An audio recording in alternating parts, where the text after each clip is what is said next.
वादे विजयशीलाय वरदाय वरार्थिनां मदान्यजनसिंहाय वरदेन्द्राय ते नमः.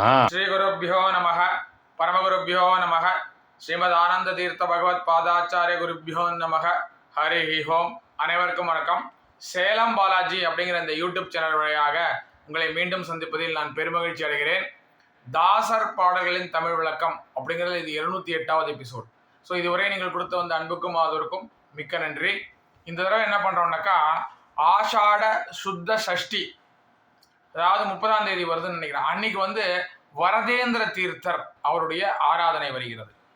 வரதேந்திர தீர்த்தர்னாக்கா இவர் நம்முடைய ராகவேந்திரர் மடத்தை வரிசை சன்னியாசிகள் வரிசையிலே வந்தவர், பீடாதிபதியாக இருந்தவர். ராகவேந்திர மடத்தின் பீடாதிபதியாக இருந்தவர். ராயர் மடம்னு சொல்லுவாங்க. அதில் இவர் ராகவேந்திரருக்கு பிறகு 7வதாக வந்தவர். ராகவேந்திரர் தான் இருக்கும் பொழுதே சொல்றார், எனக்கு பிறகு 7வதாக வரதேந்திரன் ஒருத்தர் வருவார், அவர் அவருடைய சக்தியிலும் இதிலும் எனக்கு ஈக்குவலா இருப்பாருன்னு சொல்றாரு. அத்தகைய ஒரு சிறப்பை பெற்றவர் நம்முடைய வரதேந்திர தீர்த்தர். இவருடைய இயற்பெயர்னு பார்த்தீங்கன்னா பலராமாச்சார்னு பேர். இவருடைய தந்தையார் பேர் வேணுகோபால் ஆச்சார்னு பேர். இந்த வேணுகோபால் ஆச்சாருக்கு 3 மகன்கள். ஒருத்தர் பேர் புருஷோத்தம ஆச்சார், இன்னொருத்தர் பேர் நம்முடைய பலராமாச்சார், இன்னொரு மகனுடைய பேர் பார்த்தீங்கன்னா லட்சுமி நாராயண ஆச்சார். இந்த 3 பேருமே ராகவேந்திர மடத்தின் பீடாதிபதிகளாக அமர்கிறார்கள். அதுதான் இங்க இருக்கிற ஒரு பெரிய அதிசயமே. அதாவது இந்த புருஷோத்தம ஆச்சார்னு சொல்லப்படுவர் வசுதேந்திர தீர்த்தர் அப்படின்னு வராரு. நம்முடைய பலராமாச்சார் வரதேந்திர தீர்த்தர் அப்படின்னு வராரு. அப்புறம் லட்சுமி நாராயண தீர்த்தர் புவனேந்திர தீர்த்தர்னு வராரு. நம்முடைய வரதேந்திர தீர்த்தர் இருக்கிறார் இல்லையா, அவருடைய குரு தான் அவருடைய அண்ணா தான் வசுதேந்திர தீர்த்தர்னு பேரு. ஆக்சுவலி என்ன ஆகுதுன்னா, வசுதேந்திர தீர்த்தருக்கு அவருடைய ஆசிரம குருகள் என்ன பண்றாருனாக்கா ஜெயராமாச்சார்னு ஒருத்தர், அவருக்கு அடுத்த பட்டத்தை கொடுத்து விடுன்னு சொல்லிட்டு போயிடுறாரு. ஆனா அந்த ஜெயராமாச்சாரை இவரால் கண்டுபிடிக்கவே முடியல. கடைசியுடைய இறுதி காலம் நெருங்கி விடுகிறது. அவர் என்ன பண்றாரு, சரின்னு சொல்லிட்டு இவர் தம்பியான பலராமாச்சாருக்கு அந்த பட்டத்தை கொடுத்து விடுகிறார். அவரும் என்ன பண்றாரு, வரதேந்திர தீர்த்தர் வருகிறார். அதே மாதிரி வரதேந்திர தீர்த்தர் என்ன பண்றாருனாக்கா எப்படியான அந்த ஜெயராமாச்சாரை பார்த்து கண்டுபிடித்து அவருக்கு அடுத்த பட்டத்தை கொடுக்க வேண்டும் என்று முயற்சி செய்கிறார். அவருக்கும் ஜெயராமாச்சார் கிடைக்கிறதே இல்லை, தேடிப்பதற்கு கிடைக்கிறதே இல்லை. அதுவும் அவர் என்ன பண்றாரு, அவருடைய இறுதி காலத்தில் அவருடைய தம்பியான லட்சுமி நாராயண ஆச்சாரக்கலை அவருக்கு புவனேந்திர தீர்த்தருங்கிற பட்ட பெயர் கொடுத்து பட்டத்தை கொடுத்து விடுறாரு. அதுக்கப்புறம் அந்த ஜெயராமாச்சார் என்ன பண்றாருனாக்கா விஜயேந்திரர் ஆசிரமத்தில் போய் அவருடைய எதிரிலே அவரே சொந்தமாக சன்னியாசம் எடுத்துக்கொண்டு தீரேந்திர தீர்த்தர் அப்படின்னு வருகிறார். அது அந்த கதை வருகிறது. ஸோ நம்முடைய வரதேந்திர தீர்த்தருடைய குரு யாருன்னு பார்த்தீங்கன்னா அவர் அண்ணா தான் வசுதேந்திர தீர்த்தர். அவருடைய சிஷ்யர்னு பார்த்தீங்கன்னாக்கா அவருடைய தம்பி தான் புவனேந்திர தீர்த்தர். இவருடைய ஆசிரம காலம் அப்படின்னு பார்த்தீங்கன்னா 1761 1785 வரை. இவர் பார்த்தீங்கன்னா மிகவும் சிறப்பு பெற்றவராக திகழ்கிறார். அவருடைய காலத்திலே மிகப்பெரிய பண்டிதராக இருக்கிறார், வாதங்களை வெளிகிறார். ராமா சாஸ்திரி அப்படிங்கிற ஒரு அத்வைத்த இவர் இருக்கார் இல்லையா, பண்டிதர் இருக்காரு, அவரை வென்று அவருடைய வீட்டை இவர் எடுத்துக்கொள்கிறார். அவருடைய மடங்களையும் வீடுகளையும் எல்லாம் இவர் எடுத்துக்கொள்கிறார். அத்தகைய புகழ் பெற்றவராக இருக்கிறார். இவருடைய ரொம்ப பிரியமான சிஷ்யர்னு பார்த்தீங்கன்னா பிராணேஷ விட்டலதாசரும் இவருக்கு ரொம்ப பிரியமான சிஷ்யர். இவருடைய சமகாலத்தவர்கள் பார்த்தீங்கன்னா ஜெகநாததாசரும், நம்முடைய ஜெகநாதாசர் இருக்கிறார், ஜெகநாததாசரும் விஜயதாசரு கோபாலதாசரு இவர்களெல்லாம் இவருடைய சமகாலத்தவர்கள். ஆக்சுவலி நம்ம ஜெகநாததாசர் இவருடைய முக்கியமான சிஷ்யர்கள் ஒருவர். அவர் இவர் மேலே நிறைய அவர் ஆச்சாரியாராக இருந்த காலத்திலேயே நிறைய ஸ்லோகங்களை ஏற்றிருக்கிறார் இவர் மேலே. அவ்வளவு பக்தி உள்ளவர் இவர் மேலே. அதே மாதிரி பிராணேஷ விட்டலதாசர் இருக்காரு, பிராணேஷதாசரும் அவரும் இவருக்கு நெருங்கிய ஒரு சிஷ்யர். அவர் லிங்சகூர்ல இருக்கார். அப்போ ஒரு முறை இந்த வரதேந்திர தீர்த்தர் அவருடைய வீட்டிற்கு வருகிறார் லிங்சகூரில். அது அவருடைய பாடலை அவர் குறிப்பிடுகிறார். அந்த மாதிரி நான் பாக்கியம் பெற்றேன், வரதேந்திர தீர்த்தர் எங்கள் வீட்டுக்கு வந்திருந்தார் அப்படின்றாரு. அப்படி வந்திருக்கும் போது என்ன கேட்கிறாருன்னா, வரதேந்திர தீர்த்தர் நீ எல்லாம் பண்ண, எனக்கு குருதட்சணையா அவனுக்கு கொடுக்கணுமே, ஒரு தானம் வேணுமேன்றாரு. சொல்லுங்கன்றாரு. உங்க வீட்டு பின்னாடி ஒரு ஓரமாக ஒரு இடம் இருக்குல்ல, அங்கே இந்த வைக்கோ புல்லெல்லாம் போட்டு வச்சிருக்கல, அந்த இடம் வைக்கோ புல்லோட எனக்கு வேணும் அப்படின்றாரு. என்ன சுவாமி இதை போய் கேட்குறீங்களேன்னாரு. எனக்கு வேணும், கொடுப்பியா மாட்டியா அப்படின்றாரு. கொடுத்துட்றேன் அப்படின்னு சொல்லிட்டு கொடுத்துட்றாரு. அதற்கு பிறகு வரதேந்திர தீர்த்தரும் பூனேக்கு திரும்பி சென்று விடுகிறார்.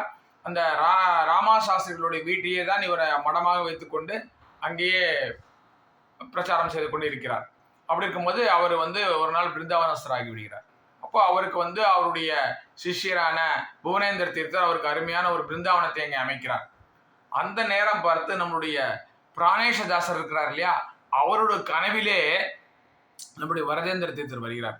வந்து சொல்றாரு, இது பாருப்பா, நான் வந்து உங்க வீட்டுக்கு வரணும்னு ஆசைப்படுறேன், இங்க எனக்கு ஒரு பிருந்தாவனம் வேண்டும், நீ வந்து இந்த பின்னாடி உங்கள்கிட்ட நான் ஒரு தானம் பெற்றேன் இல்லையா, அந்த வைகோ புல்லும் அந்த இடம், அந்த இடத்துல போய் அந்த வைகோ புல்லை நீ நகர்த்தி பார்த்தாயானால் அங்கே ஒரு துளசி செடி வந்திருக்கும், அதுதான் நான் தான் அது துளசி செடி வடிவிலே நான் அங்கே வந்திருக்கிறேன், அந்த இடத்துல எனக்கு ஒரு மிருத்துகா பிருந்தாவனம் அமைத்து கொடு அப்படின்னு சொல்றாரு.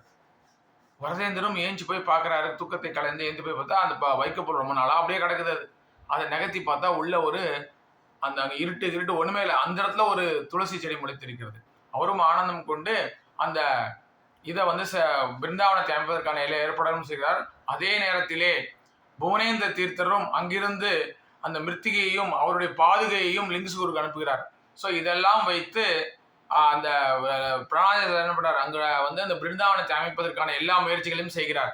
அப்படி பண்ணும்பொழுது அவர் என்ன பண்றாருன்னா, புவனேந்திர தீர்த்தர் கையால இந்த பிருந்தாவனத்தை பிரதிஷ்டாபனம் செய்ய வேண்டும் என்று ஆசைப்படுகிறார். அதற்காக காத்திருக்கிறார். நல்ல நேரம்லாம் குறித்தாகிவிட்டது. பட் என்ன ஆச்சுன்னாக்கா, நதி கிருஷ்ணா நதியோட பிரவாகம் தாசியதுனால புவனேந்திர தீர்த்தனால் சரியான சமயத்திற்கு அந்த இடத்துக்கு வர முடியவில்லை. அதனால வேற வழி இல்லாம என்ன பண்றாரு, பிராணேஷதாசரே அந்த பிருந்தாவனத்தை நிறுவுகிறார். இதுதான் வந்து நம்முடைய வரதேந்திர தீர்த்தருடைய ஒரு மகிழ்வு. அந்த இடத்துக்கு வந்து சொப்ன பிருந்தாவனா அப்படின்னு சொல்றாங்க. இப்போவும் நீங்க போனா லிங்ஷூர்ல இருக்கிறது, பூனேல போனா அவருடைய மூல பிருந்தாவனத்தை பார்க்கலாம். அவருடைய ஆராதனை தான் இந்த ஆஷாட சுத்த சஷ்டி என்று வருகிறது. அதை முன்னிட்டு அவரை போற்றி குரு ஜெகநாத தாசரு அப்படிங்கிற ஒரு தாசர் பாடிய குருராயா குருராயா தருண தரணி சுக்கிரண பிரகாஷா அப்படிங்கிற ஒரு பாடலை தான் இப்பொழுது பார்க்கப்படும். இந்த குரு ஜெகநாத விட்டலோன்னு பார்த்தீங்கன்னா இவருடைய காலம்னு பார்த்தீங்கன்னா 1837 1918 வரைக்கும். இவருடைய இயற்பெயர் வந்து சுவாமியாச்சார்னு பேர். இது முன்னாடியே அவரை பற்றி நான் சொல்லியிருக்கிறேன். இவர் வந்து கௌத்தாளத்தை சேர்ந்தவர், ஆதோனி பக்கத்துல. அது பக்கத்துல கோசுகின்னு ஒரு கிராமம் இருக்கும், அங்க இருப்பார். அதனால இவர் பேர் என்ன பண்ணா கோசுகி முத்தியா அப்படின்னு அழைப்பாங்க இவர்களை. இவருடைய குரு யாருன்னு பார்த்தீங்கன்னா கிருஷ்ணதாசருங்கிறவர் தான் இவருடைய குரு.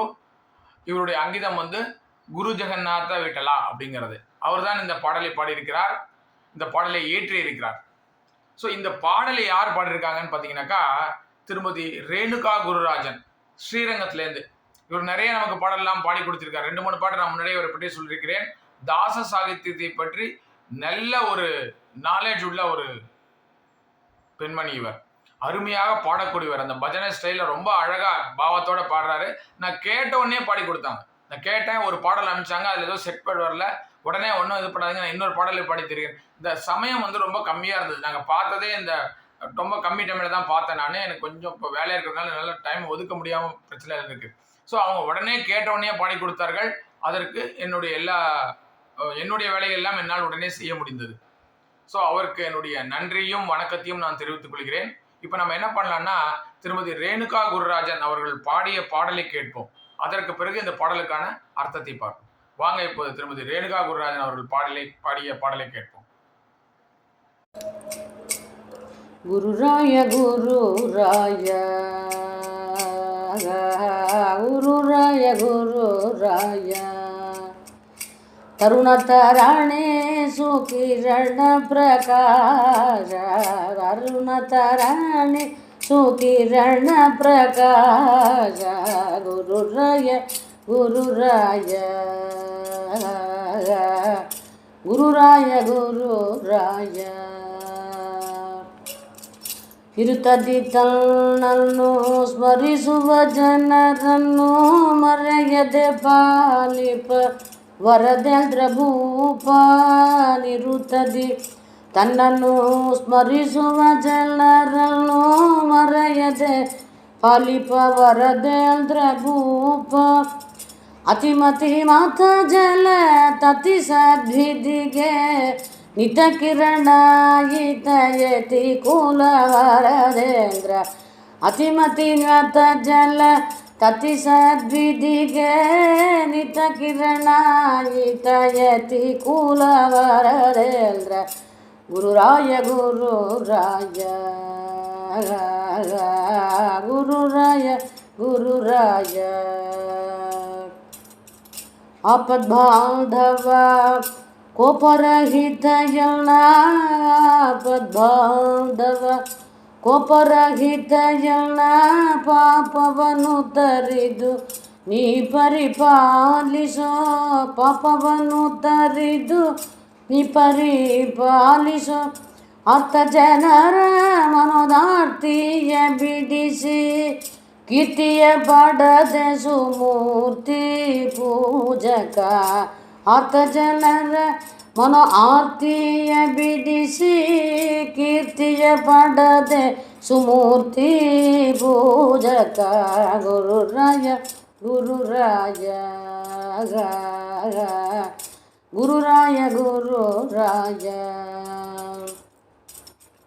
ಭಿಕ್ಷುಕುಲೋತ್ತಮ ಈಕ್ಷಿಸಿ ಜನಮನೋ ಭಿಕ್ಷವ ಪಾಲಿಸೋ ತಕ್ಷಕಭೂಷಣ ಭಿಕ್ಷುಕುಲೋತ್ತಮ ಈಕ್ಷಿಸಿ ಜನಮನ ಭಿಕ್ಷವ ಪಾಲಿಸೋ ತಕ್ಷಕಭೂಷಣ ತುಷ್ಟರ ಶಿಕ್ಷಕರ ಶಿಷ್ಟರ ಪಾಲಕ ವಿಷ್ಟವ ಚಲಿಸು ಉತ್ಕೃಷ್ಟ ಮಹಿಮನೆ ತುಷ್ಟರ ಶಿಕ್ಷಕರ ಶಿಷ್ಟರ ಪಾಲಕ ವಿಷ್ಟವ ಚಲಿಸು ಉತ್ಕೃಷ್ಟ ಮಹಿಮನೆ ಗುರುರಾಯ ಗುರುರಾಯ ಗುರುರಾಯ ಗುರುರಾಯ ದತ್ತ ಗುರು ಜಗನ್ನಾಥ ವಿಠಲನ ಪ್ರೀತಿ ಪಾತ್ರಗಿ ಭೂತಳಾಧೀಶ ದತ್ತ ಗುರು ಜಗನ್ನಾಥ ವಿಠಲನ ಪ್ರೀತಿ ಪಾತ್ರಗಿ ಭೂತಳಾಧೀಶ ಗುರುರಾಯ ಗುರುರಾಯ ತರುಣ ತರಣೇಶು ಕಿರಣ ಪ್ರಕಾಶ ಗುರುರಾಯ ಗುರುರಾಯ ಗುರುರಾಯ ಗುರುರಾಯ. திருமதி ரேணுகா குருராஜன் அவர்கள் இந்த பாடலை மிக அருமையாக பாடியிருந்தார்கள். அந்த பாவத்துடன் அந்த பஜனை ஸ்டைலில் நல்லா டியூன் பண்ணி நல்லா பாடியிருந்தாங்க. அவருக்கு என்னுடைய பாராட்டுகளையும் நன்றியையும் தெரிவித்துக் கொள்கிறேன். அவருக்கு இது போலவே மேலும் மேலும் அவர் நமக்கு இந்த சேனலுக்கு பாடல்களை பாடித்தர வேண்டும் என்று இந்த நேரத்தில் நான் அவரை கேட்டுக்கொள்கிறேன். இப்போ பாடலுடைய பல்லவிக்கு போவோம். குருராயா குருராயா தருண தரணி சுக்கிரன பிரகாஷா. அதாவது இந்த பாடலே வந்து முழுக்க முழுக்க நம்முடைய வரதேந்திர தீர்த்தரை போற்றி நம்ம குரு ஜெகநாதர் பாடும் பாடல்கள் தான். நல்ல கொஞ்சம் அருமையான கவித்துவம் உள்ள பாடல். நிறைய வடமொழி சொற்களை கொண்டு வந்திருக்கிறார். அவருடைய தனித்தன்மையை புகுத்தியிருக்கிறார் அந்த பாட்டில். ஸோ குருராயா குருராயா என்னுடைய குருராயனே தருண தரணி சுக்கிரன பிரகாஷா. தருண அப்படின்னாக்கா இளமையானன்னு அர்த்தம். தரணின்னா சூரியன். இளமையான சூரியனின் நல்ல கிரணத்தை போன்ற பிரகாசம் உடையவனே சுக்கிரன பிரகாஷா அப்படின்றாரு. அதாவது இளங்காலை பொழுது இருக்கிறது இல்லையா, அந்த காலை பொழுதின் சூரியனை போல பிரகாசம். அது வந்து நம்ம உடம்பை உறுத்தாது, நமக்கு வந்து இந்த எரிச்சல் எல்லாம் ஏற்படுத்தாது, ரொம்ப இதமாக இருக்கும். அது போன்ற ஒரு பிரகாசத்தை உடைய என்னுடைய குருநாயனே அப்படின்னு சொல்லிட்டு பாடுறாரு. அதுதான் இந்த பல்லவியோட அர்த்தம். இப்ப நம்ம வந்து ಚರಣத்துக்கு போவோம். ನಿರುತದಿ ತನ್ನನ್ನು ಸ್ಮರಿಸುವ ಜನರನ್ನು ಮರೆಯದೆ ಪಾಲಿಪ வரதேந்திர ಭೂಪ. நித்தமும் அவரை மறக்காமல் ஸ்மரணை செய்கின்ற ஜனங்களுக்கு என்ன பண்ணுவார்? அவரு மறக்காமல் அவர்களை நினைவிலே வைத்துக்கொண்டு அவர்களுக்கு அருள் புரியக்கூடிய என்னுடைய வரதேந்திர குருராயனே அப்படின்னு சொல்லிட்டு இந்த இடத்துல அந்த வரதேந்திரரை புகழ்கிறார். அடுத்த ஒரு சரணத்துல என்ன சொல்றாரு பாருங்க, அருமையான சரணம் இது. அதுக்கு அர்த்தத்தை பார்த்து நானே வியந்துட்டேன். எனக்கு வந்து இந்த இடத்துல அர்த்தம் சொல்வதற்கு கொஞ்சம் ரொம்ப கன்ஃபியூஸ் ஆயிடுச்சு எனக்கு. இந்த இடத்துல எனக்கு வந்து பெங்களூரை சேர்ந்த திரு பிரகலாத் அப்படின்னு ஒருத்தர் இருக்கார், குல்கர்னி, பிரகலாத் குல்கர்னி, பிஜி குல்கர்னியும். அவர் தான் எனக்கு இதை விளக்கி கூறினார். ஸோ இந்த நேரத்தில் அவருக்கு என்னுடைய நன்றியை நான் தெரிவித்துக் கொள்கிறேன். அதிமதி மத ಜಲತತಿ ಸತ್ವಿದಿಗೆ ನಿಧ ಕಿರಣಾಯಿದ யதிகுல வரதேந்திரா. இந்த கவியோட திறமை பாருங்க இடத்துல. அதிமதி, அதாவது அதி அப்படின்னாக்கா அதிகமாக அப்படின்னு அர்த்தம். அதாவது ரொம்ப கன்னடத்தில் அதி மாடபேடாமாங்க, அதி ஆயிடுவாங்க. அதாவது ரொம்ப ஆயிடுச்சு, it has reached the saturation, அவ்வளவுதான், நிறைய ஆயிடுச்சுமாங்க. பூரணமானது அப்படின்னு அர்த்தம் இருக்கு. இங்க பூரண அப்படிங்கிற அர்த்தம் இருக்கு. மதி அப்படின்னா அறிவு.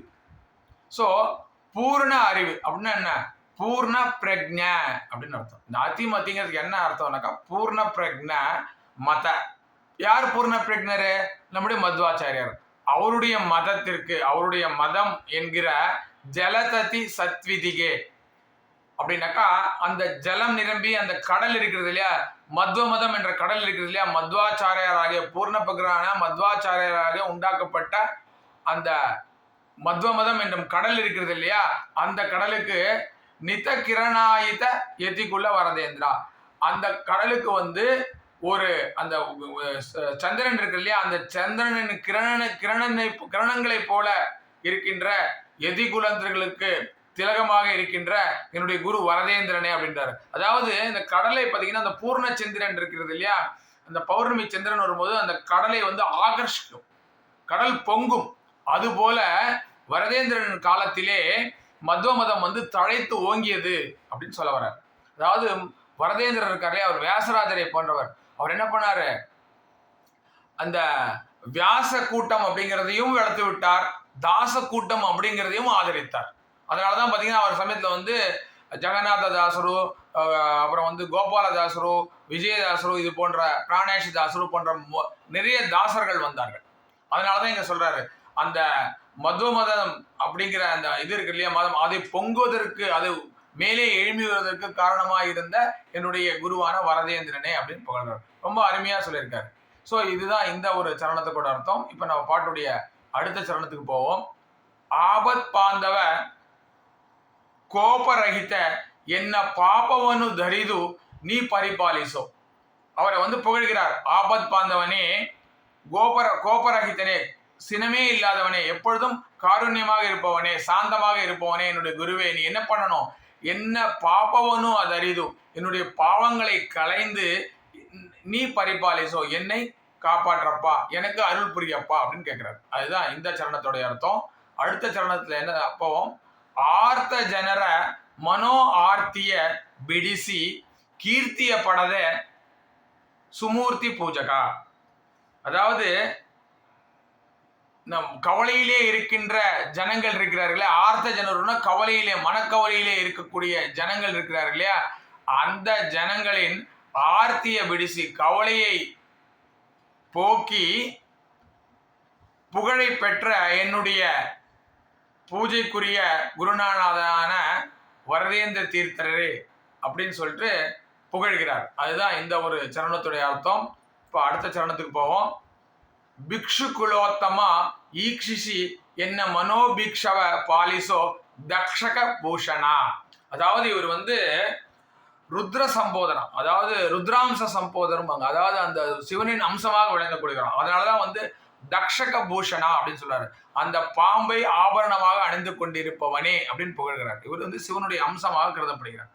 ஸோ பிக்ஷு குலோத்தமா, பிக்ஷுன்னா சன்னியாசிகள், புத்த பிக்ஷுன்னு சொல்றோம் இல்லையா, சன்னியாசிகள், சன்னியாசிகள் குலத்திலேயே உத்தமனாக திகழ்பவனே, சிறந்தவனே, ஈக்ஷிசி என்ன மனோபீக்ஷவ பாலிசோ, என்னை கருணையுடன் பார்த்து, ஈக்ஷிசினா பார்த்து, என்னை கருணையுடன் பார்த்து என்னுடைய மனோ அபிஷ்டங்கள் இருக்கிறது இல்லையா, மனோ ஆசைகள் இருக்கிறது இல்லையா, அதையெல்லாம் அருள் புரியப்பா என்னுடைய குருவே அப்படின்னு சொல்லிட்டு இந்த இடத்துல வரதேந்திரிடம் அவர் வேண்டுகிறார்.